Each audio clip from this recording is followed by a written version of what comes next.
بسم اللہ الرحمن الرحیم۔ معزز و محترم حاضرین و سامعین کرام، رمضان المبارک کا ماہ مقدس ہے۔ رمضان المبارک میں عالم اسلام کی بے شمار عظیم ہستیاں اس جہان فانی سے رخصت ہوئیں۔ ان میں سے ایک بہت بڑی عظیم ہستی حضرت ام المومنین مادر فاطمۃ الزہرا جدہ حضرت حسنین کریمین سیدہ خدیجۃ الکبریٰ رضی اللہ تعالی عنہا ہیں۔ آپ کا بہت بڑا مقام ہے۔ آپ کے خصائص میں سے ایک چیز یہ ہے کہ آپ زمانہ جاہلیت میں ایک نہایت معزز اور دولت مند خزانے سے، دولت مند قبیلے سے تعلق رکھتی تھیں،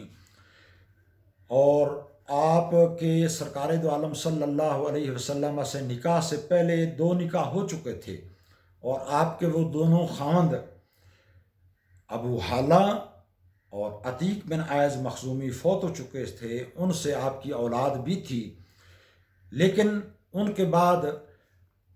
بہت سے رؤساء، بہت سے سرداروں نے آپ سے شادی کی گزارش کی، درخواست کی، لیکن آپ نے کسی سے شادی کرنا گوارا نہ کیا۔ ایک دفعہ آپ نے خواب دیکھا۔ کیا دیکھتے ہیں کہ خواب میں چاند آپ کی گود میں اتر آیا ہے،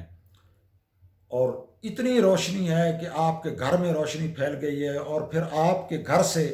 تمام دنیا میں اس چاند کی روشنی جا رہی ہے۔ آپ نے یہ خواب اپنے چچا زاد بھائی ورقہ بن نوفل، جو کہ عیسائی مذہب اختیار کر چکے تھے، ان کو سنایا، تو انہوں نے اس خواب کی یہ تعبیر بیان کی کہ اگر یہ خواب سچا ہے تو وہ نبی، آخر الزمان نبی جس کے آنے کا وقت قریب ہو چکا ہے، تمہارا ان سے نکاح ہوگا۔ چنانچہ حضرت سیدہ خدیجہ رضی اللہ تعالی عنہا اسی تلاش میں رہیں، اور سرکار دو عالم صلی اللہ علیہ وسلم کی غائبانہ دیوانی بن گئیں، عاشق بن گئیں۔ اور جب سرکار دو عالم صلی اللہ علیہ وسلم کی شرافت، آپ کے حیا کا ان کو پتہ چلا، تو انہوں نے آپ کو چیک کرنے کے لیے اپنے غلام میسرہ کو سرکار دو عالم صلی اللہ علیہ وسلم کے ساتھ شام بھیجا، اور کچھ مال دیا کہ سرکار بطور کمیشن ایجنٹ میرا یہ مال بیچیں، اور جو منافع ہو وہ ایک مخصوص شرح کے ساتھ شیئر کر لیا جائے۔ تو میسرہ نے واپس آ کر جو رپورٹ دی، اس میں اس نے سرکار دو عالم صلی اللہ علیہ وسلم کے کردار کی بھی تعریف کی، اور سرکار دو عالم صلی اللہ علیہ وسلم کے کئی معجزات بھی بیان کیے۔ یہ میں لفظ معجزہ استعمال کر رہا ہوں، لیکن اصطلاح علم کلام میں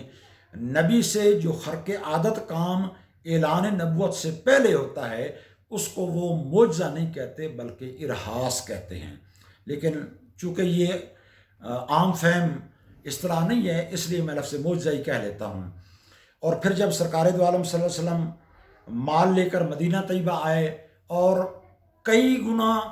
پہلے سے زیادہ منافع بھی لے کے آئے، تو سیدہ خدیجہ کا دل مطمئن ہو گیا کہ یہی وہ شخصیت ہیں کہ جو آخری نبی ہو کر مبعوث ہونے والی ہیں۔ تو حضرت سیدہ خدیجہ رضی اللہ تعالی عنہا نے اپنی ایک تعلق والی عورت جن کا نام نفیسہ تاریخ میں آتا ہے، ان کے ذریعے حضور علیہ الصلوۃ والسلام تک اپنا نکاح کا پیغام بھیجا۔ حضور علیہ الصلوۃ والسلام نے سب سے پہلے اپنے چچا حضرت حمزہ سے ذکر کیا، پھر جناب ابو طالب سے ذکر کیا،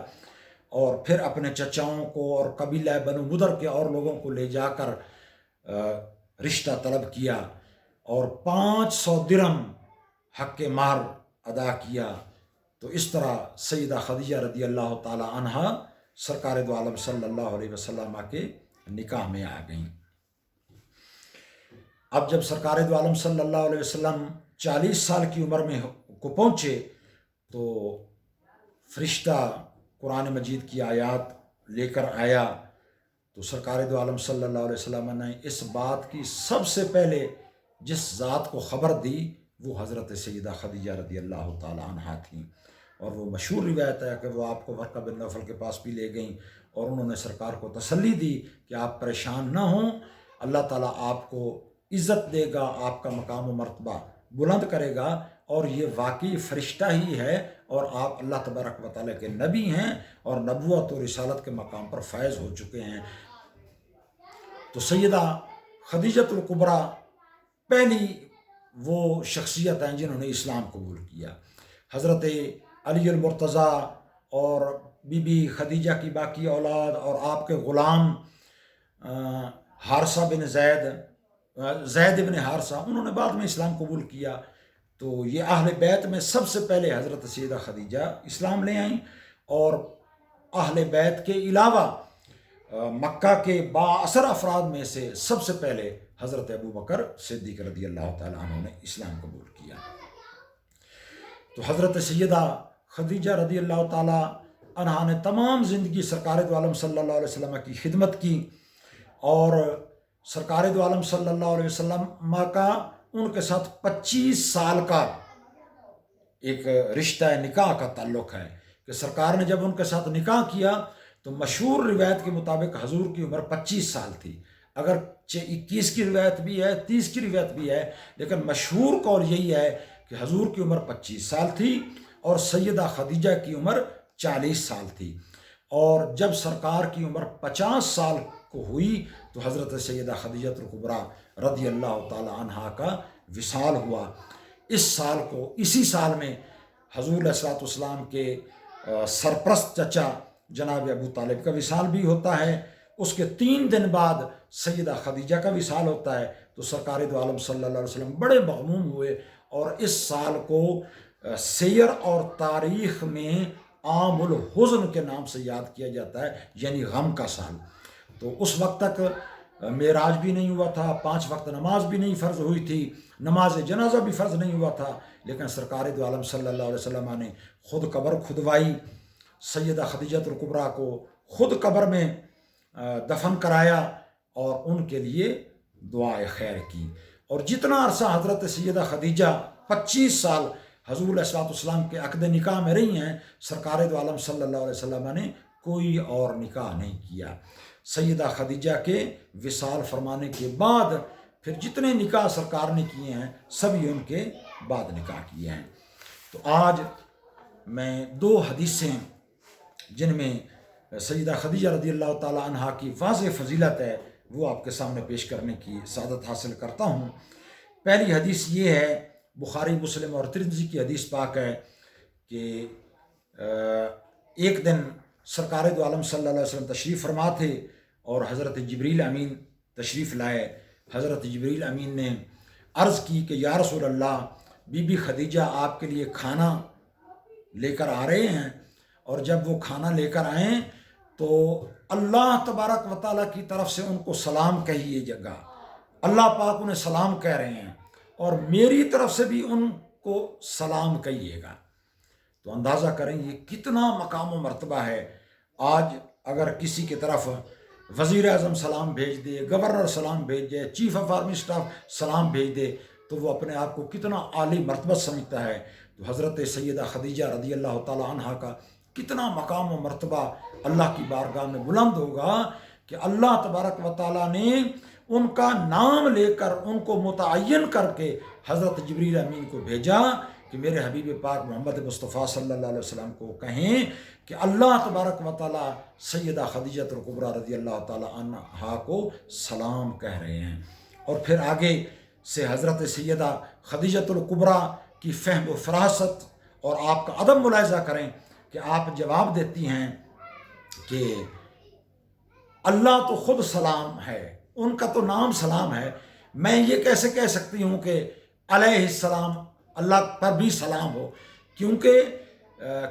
کسی کو جب کہتے ہیں نا کہ السلام علیکم، آپ پر سلام ہو، آپ پر سلامتی ہو، تو مطلب یہ ہے کہ آپ کو کوئی دکھ نہ پہنچے، کوئی تکلیف نہ ہو۔ تو اللہ تبارک و تعالیٰ کو تو کوئی تکلیف اور دکھ پہنچ ہی نہیں سکتا، تو اللہ پاک کے بارے میں تو ایسا نہیں کہہ سکتے نا کہ علیہ السلام۔ تو بی بی خدیجہ نے بہت خوبصورت طریقے میں کہا کہ اللہ هو السلام، کہ اللہ پاک تو خود سلامتی عطا فرمانے والا ہے، وہ اس سے تو سلامتی طلب کی جاتی ہے۔ ہاں جبریل امین پر سلام ہو، اور اے رسول پاک صلی اللہ علیہ وسلم، اللہ تعالیٰ آپ پر بھی سلامتی نازل فرمائے، آپ پر بھی رحمت نازل فرمائے، آپ پر بھی برکت نازل فرمائے۔ اور ایک حدیث پاک میں آتا ہے،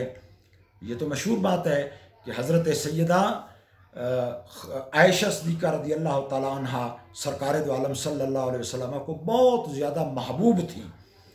اور سیدہ عائشہ فرماتی ہیں کہ میں سرکار دو عالم صلی اللہ علیہ وسلم سے بہت محبت کرتی تھی اور سرکار بھی مجھ سے بہت محبت کرتے تھے، اور میں سرکار کی محبت میں کسی کو شریک نہیں کر سکتی تھی۔ یہ میرا ایک انداز تھا،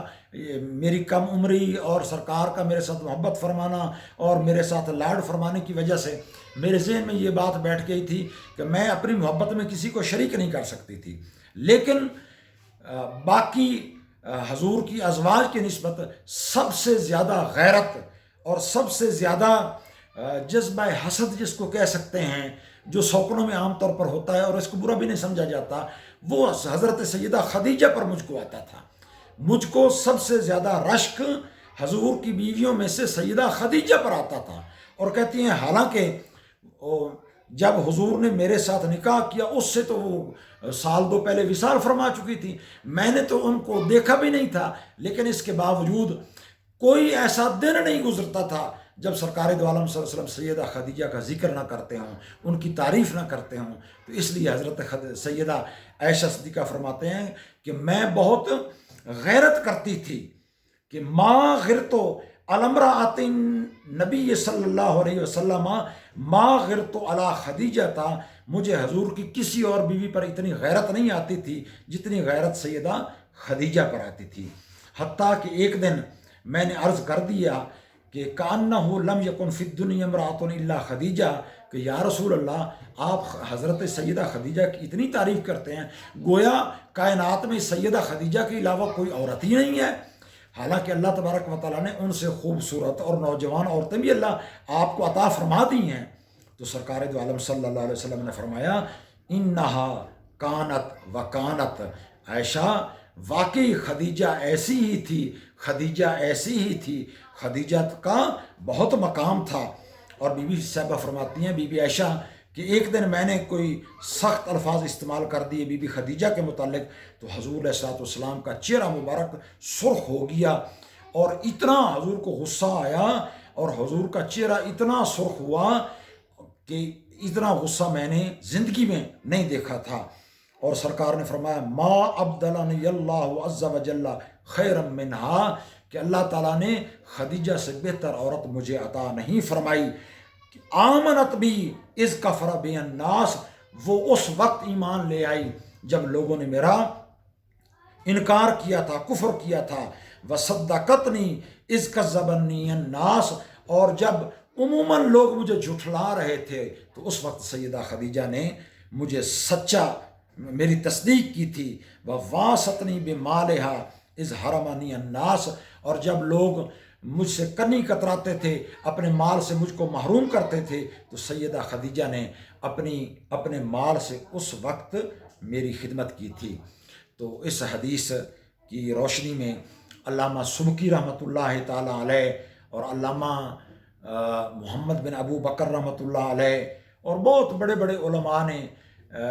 یہ استدلال کیا ہے کہ حضور کی تمام بیویوں میں سے سیدہ خدیجہ اور سیدہ عائشہ کا مقام بہت اعلیٰ اور برتر ہے، لیکن اگر مقابلہ سیدہ خدیجہ اور سیدہ عائشہ کا کیا جائے، بہتر تو یہ ہے کہ ان کا مقابلہ نہ کیا جائے، سقوط کیا جائے ان کی افضلیت میں، لیکن اگر مقابلہ کیا جائے تو امام سبکی فرماتے ہیں کہ سیدہ خدیجہ رضی اللہ تعالیٰ عنہ کا مقام و مرتبہ ہمارے نزدیک زیادہ افضل ہے۔ امام ابن حجر عسقلانی نے فتح الباری میں یہ عبارت نقل کی ہے اور اس کی تائید کی ہے۔